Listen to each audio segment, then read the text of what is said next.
Hey everyone, so we're live today. We're cleaning off our computers. This is how we roll, but we are live today. It's Lori and Kayleen with the Finest Agents, and we are with EXP, and we love video marketing. So if it's your first time to our YouTube channel, make sure you hit the subscribe button or the bell as we go over everything you want to know about growing your real estate business here in 2022 and beyond. If you want to come join us, we have a group called what's our group called? How to use video marketing in real estate. It's over on Facebook. It's been one of those days.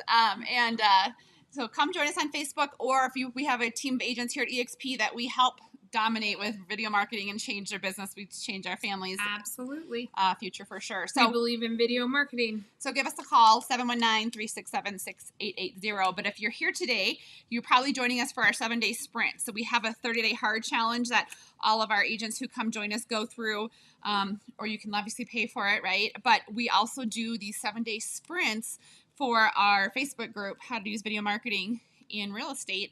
And so today is day 1. So April 1st, no Fool's Day here. We're going to kind of get through and show you how to use video marketing. And today is day 1 of that sprint.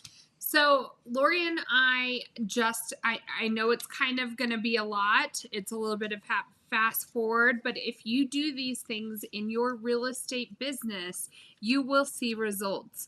And so Lori and I always talk about what audience are you speaking to. And, for this particular video that we are going to be showing you how to film, you are videoing for anybody researching your area and looking to buy in your area. And so, the topic, Lori had already done a little bit of SEO research, and she came up with things I wish I knew before moving to Colorado Springs as a first-time home buyer. Right. And if you want to just leave off that first-time home buyer, you can do that as well and just say things I wish I knew. And you can talk about, like Kaylee noted yesterday, the weather, what it looks like to things you like to do, pros and cons, what the market's like. You can talk about those things before you get into, we're just doing first-time home buyers because we've done a lot of videos. So one thing before. and I left off a very important thing. So we always put a number to it. So it's 6 things I wish I knew. And so what that does is it kind of outlines what you're going to be talking about. And we literally just like old school write out a timeline. I know this is backwards for you guys. We're going to be talking a lot on long content. You want to talk, try to be at least 15 minutes up to 22 minutes. 18 would be ideal. But those 6 topics, that it's going to guide your conversation when shooting the video. But you're also going to be able to reel yourself back in and keep on track. You'll have, your video counter going. And so if you do quick math, you want to talk about each thing approximately 3 minutes. Right. And if you joined us yesterday on our live, you saw, some of the back end that we talked about, like, sticking with us with the 7-day sprint and like why we do this. And eventually, in the 30-day hard challenge, we break up our content. And now we have editors and virtual assistants and it's more a step-by-step hand-holding process. Yeah, it's more of a copy and paste hand-holding process. And, we have virtual editors that cut it and put it all over social media. We don't even have a hand in it, and it just goes. Like, we have a podcast. There's a podcast that went up yesterday. It'll go up Tuesday again, and Kaylee and I never even really touch it besides doing our long video content. So this is really the meat. The long content is the meat to all of the video marketing all over different platforms. So you want to do this well, and you want to be very intentional about what you are shooting. So back end, Lori did some research. We came up with the title. We put a number to it. We created our outline. And now we're ready to go ahead and actually start filming. So we'll step aside a little. Lori and I, this is all we use to do the actual filming. We do, since we're inside today, we have a little box light. We have just a tripod and then just our little iPhone with mic. You don't need anything fancy. And so that's not an excuse. So we're going to get through. So we're going to show you through these 7 days challenges. So make sure you subscribe or join our group, and we're going to post this in our group. But you also want to stick with it, right? And don't have excuses. Like, no one likes to see themselves on camera. I hate to see myself on camera right now. I hate had the a sound really of bad it. night last night, and I was telling Lori I look like a wreck, but it is what it is. I don't want to hear, like, that can't be an excuse for you. And you can't also say, well, I don't have a business partner. People who do YouTube and who do video marketing, there's a lot of them who are by themselves and absolutely kill it, and it changes their business. So, you know, if you want to get that accountability partner or someone else that you're, you know, working with, great. That's kind of what we're here for. But if you don't have a direct business partner who you're going to be shooting these videos with, also not an excuse. People kill it all the time is individual brokers using video marketing. So, well, and this is kind of getting you pepped up. So now you kind of know what you're talking about. And what always helps get me in, like, my facade. Do you get in a I do. I'm like, all right, Lori, who are we talking to? Okay, you're talking to people that want to know about the area. And so I am an expert at that. I can talk about Colorado Springs, or, you know, you can talk about whoever. Oh, we're live. That's my painter. But we can talk. I can talk about that all day long. And so that's what I just want to wrap my head around, who the audience is. And when I'm looking into that camera, I want to make sure and know that, hey, I'm talking to people that could potentially be moving here. And that excites me. And so wrap your head around who your audience is. And you already know kind of what you're talking about. And that's it. So I know I'm going to talk about each thing for about 3 minutes. Not everything scripted. Hi, painter. You're in our video. This is real life. This is how we roll. So, and then this is kind of an important thing. Oh, yeah, those are important. So we always just wipe off the camera, just so that because it makes a big difference. No, I smudge it. My kids like eat macaroni and cheese with it and everything. So yeah. And so Lori and we are literally just going to be filming this video. You can see how it goes. It's you know, not too hard. I mean, the first time you do it, you just wrap your head around who your audience is, and then also put in your mind that people are here watching this video for something that you've already told them you're going to give them a value. So if you told them you're going to be sharing with them things that they need to know, that they wish they knew before becoming a first-time home buyer in Colorado Springs or whatever your title is, just wrap your head around that and make sure that you're giving them that value. So I know Lori's a little tied up. I'm going to do our, we split up our videoing into 3 different clips for our long content. So I'm just going to go ahead and do our snappy start while she's away, because it only takes one of us. So this is all we do.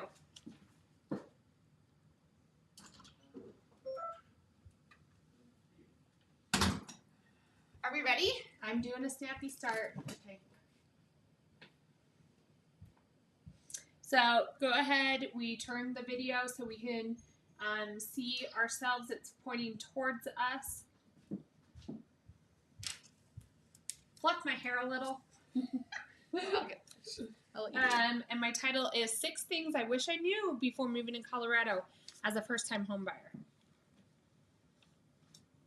So you clicked on this link because you want to know maybe 6 things that we wish we knew when buying our first home in Colorado. Well, stay tuned. Lori and I are going to walk you through 6 things that are very important.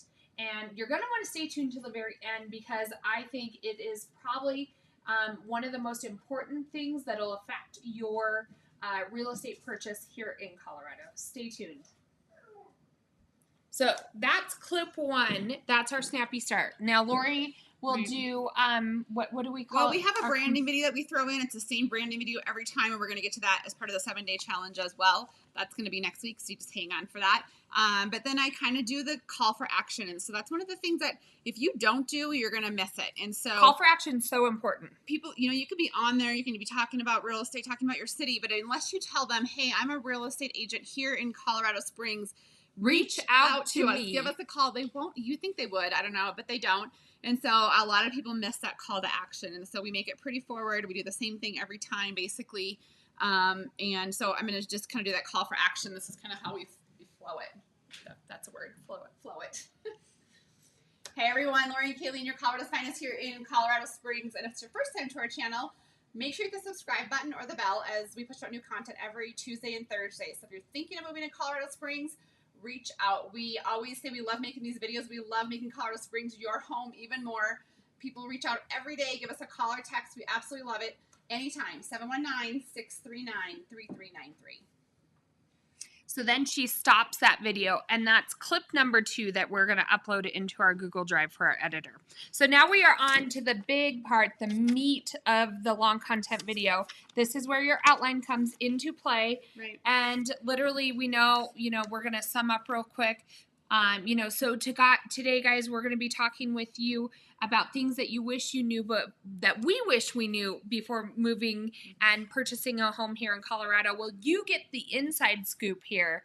And these are 6 things that we're just going to share out with you that are going to be very helpful. And, again, no excuses. I totally forgot I had a painter coming today. And so if he interrupts us, guess what I'm going to do? I'm going to stop the video and then Edit you it guys are together. live, but I'm going to edit it and I'll give it to our editor and she'll put it together. So we each have 3 kids. How many times we stop it. We have listings. Dogs barking. Yeah, my dogs will probably bark. And so, we calls. just kind of go with it. And, there's always an excuse. I just don't feel like it's good enough. I don't feel like the video is the quality I want it to be. And of course you want it to be good quality content. Absolutely. You want good sound and you want decent lighting. But if you just sit there and hold on to it and just tell yourself it's not the best, you're never going to do it.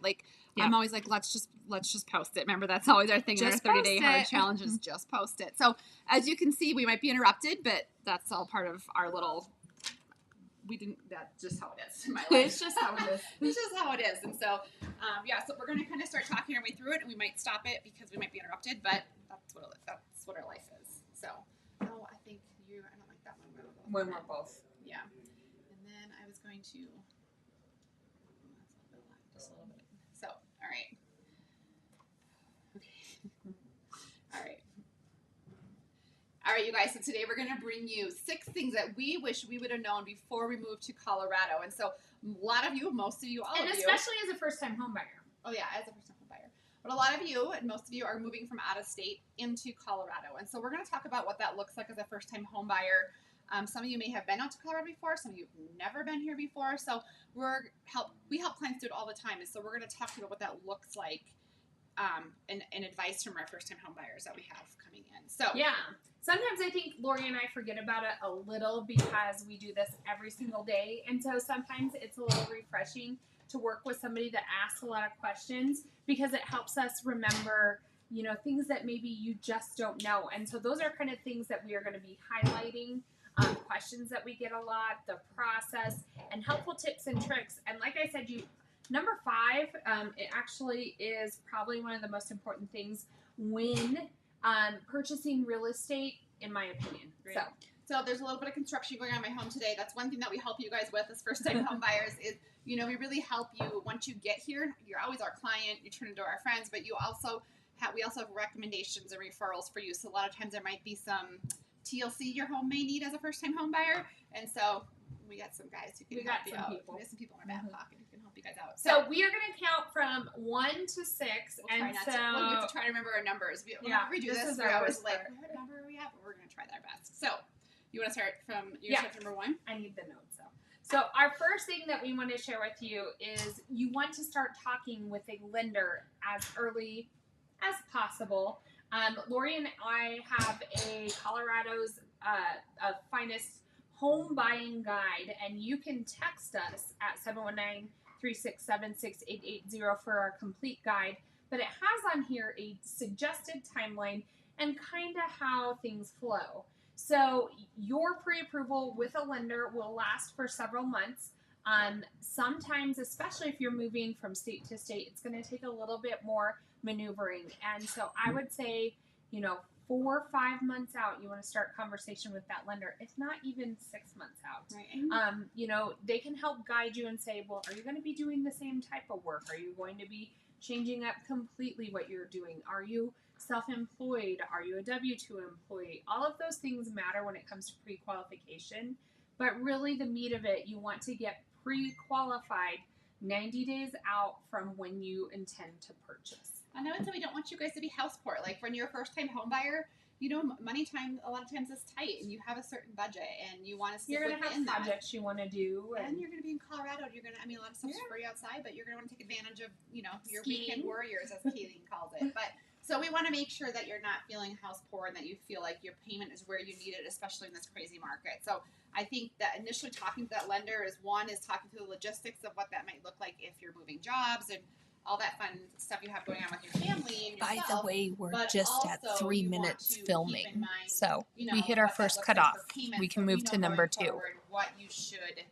be expected to come in with as far as a payment and what budget we're shopping with? Are you at 300,000? Are you at 400,000? 500? What are you comfortable with? So that gives Kayleen and I and our team a starting point to start looking for those homes for you. So first thing, you want to reach out to a lender. We do have a preferred lender that we work with. When you're in a competitive market, you definitely want to work with a local lender. And so, if you have somebody you've worked with for years, that's fine. But if not, contact us. We can put you in touch with our preferred lender here in Colorado, and you won't. He's super impressive. You'll love Dean. So just reach out to us for our preferred lender if you're starting that process and you're within like 6 months out. Right. Our second point is, what does that timeline look like once you go under contract on a home, right? We have lending in place. We go shopping. We get you under contract. What is it? A lot of people think that they go under contract and, they just close on a house in a couple days. And it really is a 30 to 45 day. Sometimes there's post occupancies built into that as well. But Kayleen and I can help you work your way through that. But it does take, once you go under contract, you're looking at another month before you actually probably get those little keys that you're thinking you're going to get and moving into that house. And so what does that look like as far as you moving from one state to another, as well as, what are you going to do with those 30 days in that timeline? Yeah. Well, and I'll point out again, Lori and I have that Colorado's Finest Buying Guide. Again, go ahead and text us if you want access to that.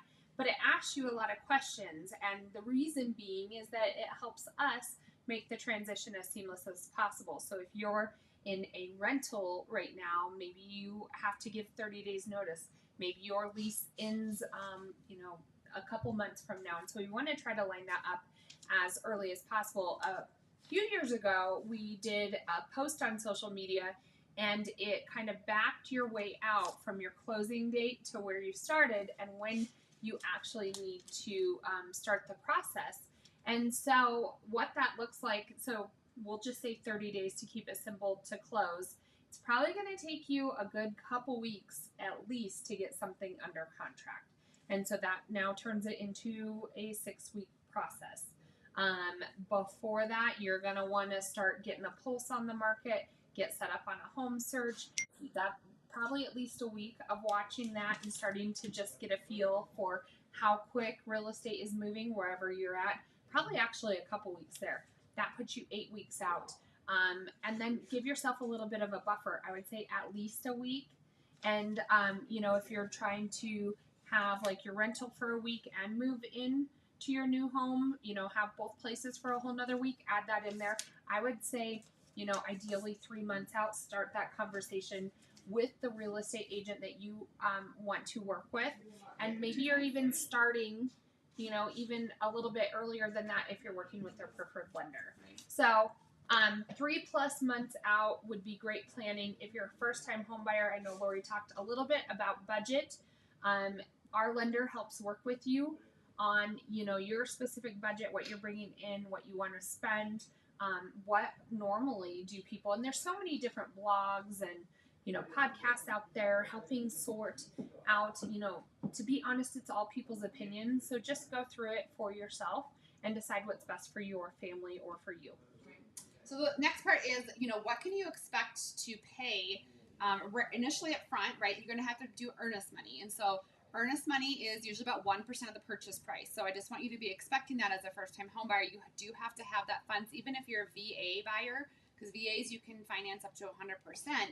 But you do have to have that money for earnest money. So if you're writing an offer of, let's say, a $400,000 home here in Colorado Springs, your earnest money is probably going to be about $4,000 that you're going to need to give to the bank once you go under title company. I'm sorry, it's the title. You're going to need to give to the title company within probably 3 to 4 days after going under contract. And so by the time you're writing offers, you want that money in your account. So you can wire it, or you can drop it off a personal check if you are here. But you can use that towards your closing costs, and you can use that towards your loan or whatever expenses you may have. But you do have to have that actually as liquid cash in order to put that money down. So one thing that is completely out of pocket beyond your earnest money is inspection. You do not have to have a licensed or insured inspector do your home inspection, but it is highly recommended. Our inspector here, Colorado Springs, he's between, about $400 for an inspection for an entry size home. He goes through the home with a fine tooth comb. Definitely worth the $400, because then what he does, he finds anything that could potentially be either a maintenance issue, a health or safety issue with the home, and then it's in Colorado a negotiation period that we can go back to that seller and say, hey, these are kind of deal breakers for us, or hey, are you willing to fix these things? But do you have that money also set aside in another bucket, I guess, from your earnest money? So, potentially 1% of the purchase price of the home saved. Another thing you'll want, your inspection money saved. And then you're also going to be wanting to talk with that loan officer to see what estimated closing costs for the loan are going to be. Most people do an escrow account, and so an escrow account will fund your property insurance and also your homeowners. Well, let's see here, your homeowners insurance and your property taxes. And so a lot of times they'll want a chunk of money at the very beginning to get that funded. And usually it's, 9 months worth in that escrow account. And so just start that conversation with the lender and they'll be able to get you an estimated amount. But kind of think of it as 3 different buckets, right, to pull money from to save first-time home buyers. So Lori just stopped it probably to brief you guys a little. I don't know how well you guys can hear us, and we'll post this video for you guys later so you guys can actually see it. But you can see we just did our first 3 points there on that video, and we talk it out and give it numbers. Like, we kind of lose track sometimes of our numbers, but that's totally fine. I think what people like about Kayleen and I, or any of the channels that do well, is that they're real people. They're personable. They can see that, hey, this is our real life, and we're going to be pretty honest with you about everything and what that looks like. So anyways, I just want to stop. We're going to have 3 other points left to do. We're going to do those here in a second. But right now we're probably around 10 minutes into our video. No, we were right at, we were at our 3-minute mark plus a little. I whispered to them after our first. So we're right on track. So then we know that our long content video is going to be at that optimum amount of time to be able to click in with analytics. Yep. And it's very important. The nice thing about numbering out kind of your train of thought, that's why you see a lot of Pinterest posts on this and whatnot. It's super easy to convert that over to a blog, to different TikToks, to Instagram stories. All sorts of different short content can be extracted from that, and it's super easy to find. And then what you can do is have your editor just throw numbers up there, or some way that's kind of visual to be able to extract that super easily. Right. So we're going to finish up our last 3 points here, and then we're going to end up, and we'll post this over on our group, how to use video marketing in real estate. So at the end of day 1, for the 7-day sprint, you want to have filmed 1 long content for your audience that is researching the area and wanting to move to wherever you do real estate in. So we're going to finish up. We'll probably end this here since you guys are probably tired of listening to us talk. But then we're going to come back Monday. So this is kind of one we do like kind of in our studio, which is my home. Some people rent out spaces. That's great as well. Usually I don't have painters in my house working, but and then Tuesday or Monday we're going to come back for day 2 of the sprint, right? We're going to take the weekend off, and we're going to show you how we go out into the city and film. And some of our agents are new, and so they don't have a ton of video experience, and so what that looks like starting out new, getting comfortable with the camera. So that's Monday. We're going to kind of go over that. And we're going to be doing it Tuesday. I think we're going to have to flip-flop. Oh, we're flip-flopping. We're flip-flopping. Okay. But we're going to have people from our team here that day. And to be honest, they've only shot 1 or 2 videos. So you'll be able to see it from the perspective, and you'll be able to hear some of their questions on maybe if you're brand new to this, maybe some of those fears you're trying to overcome or questions you may have. They'll probably come up during that conversation. So Monday's going to be our HomeBot monthly. Yeah, we're switching. So Monday, HomeBot. And so that's reaching out to our audience that is more of our sphere that we like to nurture, people that we have already worked with that are, in our database, that we are their local real estate expert. And we are going to be doing a film on a monthly snapshot, and then how we send it out to them in our sphere. So some fun things coming over the next 7 days. If you do these things, you will see a push in your real estate business and hopefully fill that pipeline. Yep. So, all right, you guys. So we're gonna stop this live video. We're gonna get going. Get to your live content. And maybe to hold you accountable, when you do it, go ahead and comment below "done" with a little check mark, and we'll know who's in for this challenge. All right, you guys. Have a good weekend. Good luck, and we'll see you guys Monday.